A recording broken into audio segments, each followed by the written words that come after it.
Alors que l'OM vient d'annoncer un accord de principe pour l'arrivée de Roberto De Zerbi, la direction a déjà lancé les grandes manœuvres pour le mercato d'été dans le sens des départs comme dans le sens des arrivées. Après avoir acté le départ de Vitinha, c'est maintenant Iliman Ndiaye qui va s'engager à Everton puisqu'un accord total aurait été trouvé. Dans le même temps, l'arrivée de Lilian Brassier se précise de plus en plus avec un dénouement positif qui est attendu dans les prochains jours. On va revenir là-dessus tout au long de cet épisode en évoquant aussi l'avenir de Gigot, de Sarr et également de Kondogbia, Gueye qui annonce son départ et également la date de reprise qui serait un peu décalée.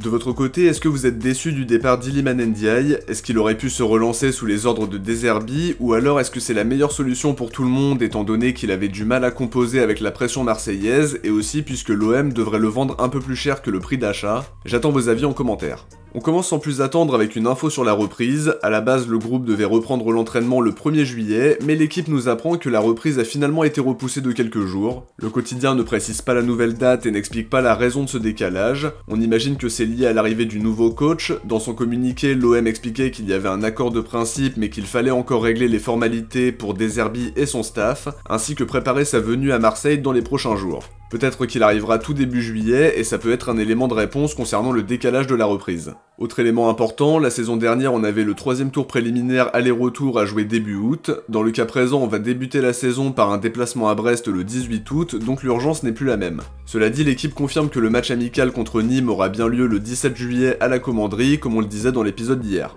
C'était un secret pour personne, mais on a maintenant la confirmation officielle. Pape Gueye quitte l'OM en fin de contrat, sans doute pour s'engager avec Villarreal qui le convoite ardemment depuis plusieurs mois, avec Marcelino qui l'apprécie beaucoup depuis son passage à Marseille, même s'il n'avait pas pu l'utiliser en match officiel puisqu'il était suspendu 4 mois. Sur ses réseaux sociaux, Pape Gueye a posté une vidéo de 2 minutes où il remercie les supporters pour leur soutien et leur exigence. Il remercie tous les joueurs, les staffs et plus globalement tous les employés qu'il a côtoyés pendant son aventure olympienne. Il est reconnaissant pour l'accueil qu'il a eu, pour les paliers qu'il a passés à Marseille en faisant ses débuts en Ligue 1, en découvrant la Ligue des Champions et en remportant la première CAN de l'histoire du Sénégal lors de son passage. Il quitte l'OM après 115 matchs, 5 buts et 3 passes D. On lui souhaite bonne continuation pour la suite de sa carrière. En revanche, c'est vraiment dommage de le voir partir libre parce qu'il a une belle valeur sur le marché. On aurait pu récupérer quelques millions dans l'opération, mais dans le même temps, la direction lui garantissait pas qu'il serait un joueur important, ce qui sera sans doute le cas à Villarreal s'il s'engage vraiment là-bas. En tout cas, il me semble qu'il avait signé un préaccord il y a quelques mois avec eux.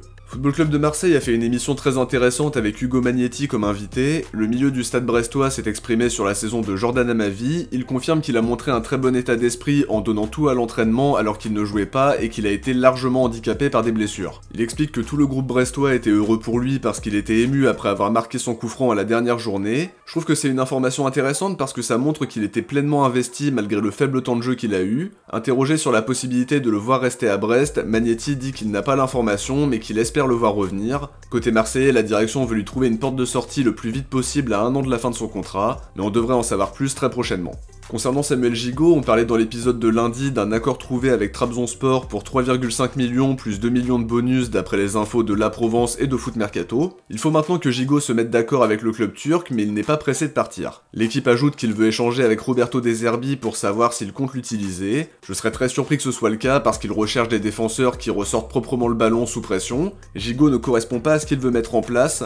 La direction a déjà trouvé un accord pour son départ, ça montre bien qu'il n'est plus dans les plans. L'équipe nous dit qu'il n'est pas contre un départ, mais il est en pleine réflexion, il prend son temps pour faire le bon choix. Quoi qu'il en soit, l'accord a été trouvé entre les deux clubs, donc maintenant tout dépend de ce que Gigot va décider. Toujours dans le sens des départs, la Provence apporte des précisions sur Jordan Verretou. Pour rappel, le club qatari d'Al Douail le veut absolument. Il a déjà discuté avec Christophe Galtier qui aimerait le faire venir la saison prochaine. Al Douail aurait formulé une première offre qui a été refusée par l'OM, mais on imagine qu'ils vont revenir à la charge. Verretou ne serait pas insensible parce qu'il a la possibilité de prendre un dernier gros contrat à 31 ans. En tout cas, la Provence et l'équipe s'accordent à dire qu'Al Douail ne discute qu'avec l'OM. Ils n'ont pas encore formulé d'offre de contrat à Verretou, mais ce sera le cas une fois que les deux clubs seront tombés d'accord. A voir maintenant à quel prix il pourrait partir. Transfermarkt l'évalue à 15 millions d'euros à 1 an de la fin de son contrat, même si bien sûr il y a une année en option pour que son contrat se termine finalement en juin 2026.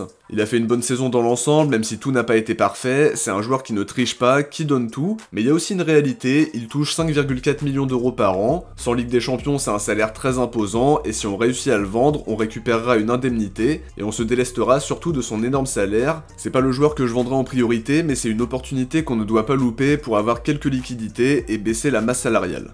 La Provence affirme également qu'Ismaïla Assar n'entre plus dans les plans pour la saison prochaine, il aurait plusieurs prétendants mais aucun n'est encore passé à l'action. On a beaucoup entendu parler de la piste Villarreal étant donné que Marcelino l'apprécie beaucoup, il pourrait retrouver Pape Gueye qui a un préaccord avec le club espagnol et peut-être Ruben Blanco qui plaît à leur direction.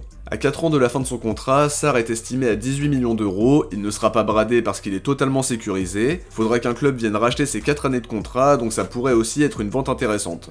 Même chose pour Kondogbia qui ne fait plus partie des plans pour la saison prochaine d'après la Provence, pour le faire partir la mission s'annonce compliquée, il touche un salaire colossal, il sort d'une saison compliquée en étant très loin de son meilleur niveau et en étant gêné par les blessures. Je pense que l'OM n'attend pas une grosse indemnité, mais l'objectif c'est surtout de se délester de son salaire qui pourrait peser sur nos finances jusqu'en juin 2027. Côté arrivée maintenant, Fabrizio Romano confirme que Lilian Brassier est vraiment très proche de devenir la première recrue marseillaise de l'été, l'OM est prêt à finaliser son arrivée et a priori c'est imminent. Plusieurs sources parlaient déjà lundi d'un accord très proche entre les deux clubs pour un transfert avoisinant les 10 millions d'euros. Il ne reste a priori que des détails à régler, mais il devrait bien être la première recrue de l'OM version des Zerbi.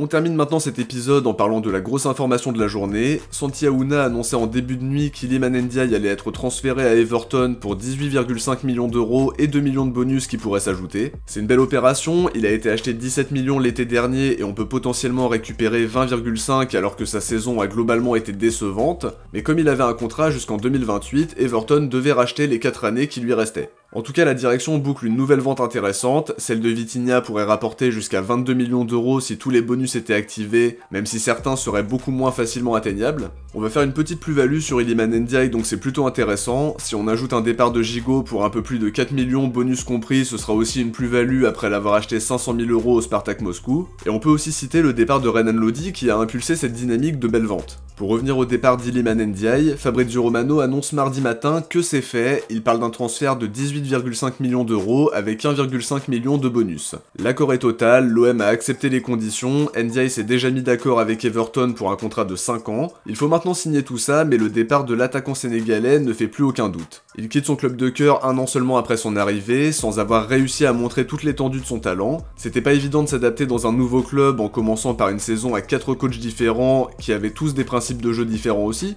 Il y a eu la crise de septembre, le collectif qui ne fonctionnait pas en deuxième partie de saison, notamment à l'extérieur. Comme je le disais dans l'épisode d'hier, il n'entre pas vraiment dans le système préférentiel de De Zerbi, il est surtout performant en second attaquant et je pense qu'il aurait eu moins de temps de jeu la saison prochaine. Le point positif, c'est qu'on s'en sort très bien sur l'aspect économique, on pouvait voir ça comme un pari risqué parce que 17 millions s'était pas donné pour un joueur de championship, mais la direction réalise une bonne opération en récupérant potentiellement 2-3 millions de plus que le prix d'achat, pour un joueur qui n'a pas convaincu et pour qui la marche était peut-être trop haute. Pas forcément concernant le niveau de jeu, mais surtout sur la capacité à s'adapter à la pression marseillaise. On l'a jamais vu jouer libéré, mentalement ça a dû être une saison compliquée, mais je pense vraiment qu'il peut exploser à Everton. C'est un club qui le voulait absolument, il avait d'ailleurs refusé une de leurs offres l'été dernier pour signer à Marseille. Il va maintenant s'engager pour les 5 prochaines saisons, on lui souhaite bonne continuation pour la suite de sa carrière en espérant qu'il s'épanouisse en première ligue, qu'il retrouve la confiance qui lui a cruellement manqué cette saison et qu'il se montre décisif avec la sélection sénégalaise. De mon côté, j'arrive à la fin de cet épisode, j'espère que ça vous a plu, comme d'habitude si c'est le cas, n'oubliez pas de laisser un like avant de partir pour soutenir la chaîne et permettre à la vidéo d'être mieux référencée. Je vous invite aussi à vous abonner en activant la cloche des notifications pour ne rien louper de l'actualité de l'OM, sachant que je vais être actif tout l'été. Si vous avez regardé cette vidéo jusqu'au bout, écrivez Verretou en commentaire. Je vous dis à très vite pour une prochaine vidéo, d'ici là je vous invite à aller voir la présentation de Roberto De Zerbi qui est sortie il y a quelques jours déjà, et que sont-ils devenus épisode 6 qui est sorti dimanche.